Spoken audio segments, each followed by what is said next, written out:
주안의 만나 6월 5일 목요일 묵상을 함께 나누도록 하겠습니다. 오늘 말씀은 역대상 7장 1절에서 8장 40절까지의 말씀으로요.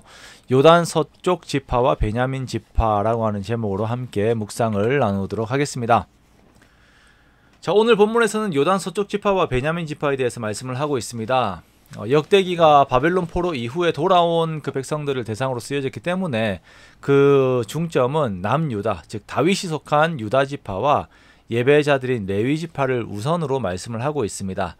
자, 그러나 역대기에서는 다른 지파들 역시 하나님 안에서 중요한 한 공동체라고 하는 것을 강조하고 있는데요. 오늘 7장의 내용이 그러합니다. 먼저 우리가 보면 이제 이 족보들이 완전하지 않다라고 하는 것들을 보게 됩니다. 성경의 족보들은 이제 그것을 통하여서 정확한 혈연 관계를 파악하는 것이 쉽지 않게 좀 표기가 되어 있습니다. 왜냐하면 그 호칭들이 정확하지 않기 때문이에요. 아들이라고 하는 호칭이 그냥 내가 낳은 아들을 말하는 것이 아니라 말하기도 하지만 뭐 손자, 증손자 등 후손들을 아들이라고 표현을 해버리기도 합니다. 또한 아버지는요, 부친뿐만 아니라 뭐 조부, 증조부 아니면 뭐 스승도 아버지라고 부르고 막 그래서요, 이걸 참 헷갈려요. 그래서 이 족보들이 보면 참 쉽지가 않고요. 게다가 7장의 자료에서는 단 지파와 스불론 지파가 빠져 있습니다. 그래서 어떤 사람들은 이들이 족보에서 빠진 것을 두고 어떤 신학적인 의미들을 찾으려고 하기도 하는데요. 아마도 이것은 포로기 이후에 실제적으로 그 이스라엘 백성들에게 자료가 많이 없어서 미흡해서 이렇게 빠진 것이 아닌가라고 해석을 합니다. 자, 여기서 보는 이스라엘 자손들의 명단들을 보면 이들의 숫자들이 이제 계수가 되어 있어요. 이 사람들의 숫자들이 계수가 되어 있습니다. 숫자가 계수되었다라고 하는 것을 보면 먼저는 군사적인 이제 의미에서 볼 수가 있고 또 용사들의 명단이 강조가 되는 것을 볼 수가 있습니다.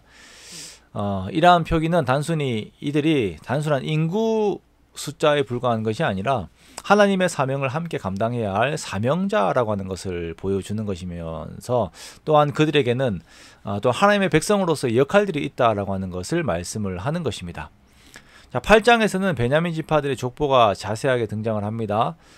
베냐민 지파는 이제 사울의 지파다 보니까 아주 강한 영향력을 가지고 있었어요. 특히 북이스라엘에서 강한 정치적인 영향력들을 가지고 있었습니다.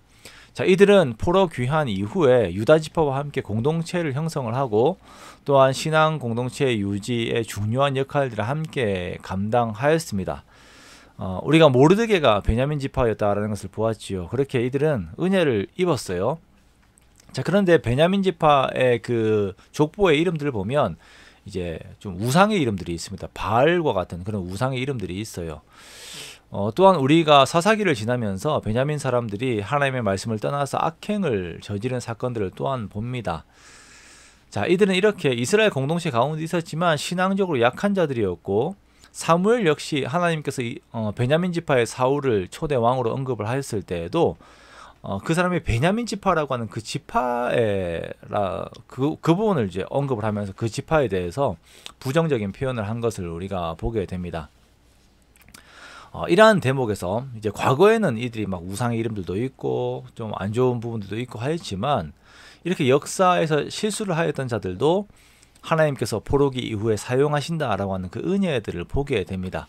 자, 물론 뒤에 나오는 사울의 가문들에 대한 부정적인 면들이 보입니다만 그럼에도 불구하고 하나님께서 은혜를 베푸셔서 다시 사용하시는 그 은혜의 속성들을 우리가 보게 되는 것입니다. 자, 이렇게 역대기가 쓰여진 포로기 이후의 시대 역시 타 문화들과의 혼합이라고 하는 위험들이 있었다라고 하는 것을 우리가 보는 것이에요. 이들이 이제 돌아와서 새로 이렇게 성전을 짓고 새로 나라를 이룬다 해서 이들이 다윗의 시대와 같이 완전하게 막 영적으로 회복이 되고 부흥이 되고 막 그랬던 것이 아닙니다. 그냥 페르시아 제국의 지도를 보면 유대라고 하는 행정구역은 너무나도 작은 지역이죠. 그러므로 유대민족들은 그 시대에도 끊임없이 타 문화들, 다른 세계관, 가치관들, 이제 페르시아 영향들을 계속 받게 되는 그 혼합의 유혹들이 있었습니다. 느헤미야서에서도 보면 여전히 그들 가운데 이방 여인들과 결혼을 하는 일들이 있었죠.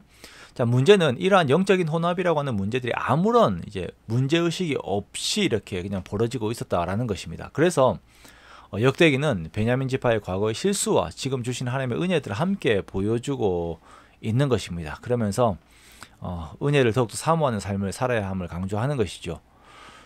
그렇습니다. 우리가 과거 연약함 속에서 하나님의 은혜를 얻었던 적들이 있습니다. 중요한 것은 나를 연약하게 만들었던 그 시험들이 지금도 여전히 반복적으로 나를 유혹한다라는 것입니다. 그래서 우리가 그 실수를 반복하지 않고 계속 하나님의 은혜를 바라보는 것이 참 중요한 것이에요.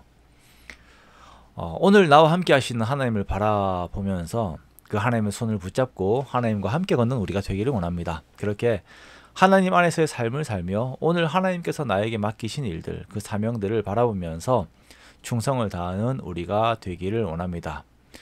그렇게 정말 과거의 실수를 반복하지 않고 오늘의 주시는 복을, 그 복된 삶들을 누리는 저와 여러분 되시기를, 그런 복된 삶들이 되시기를 주님의 이름으로 축원합니다.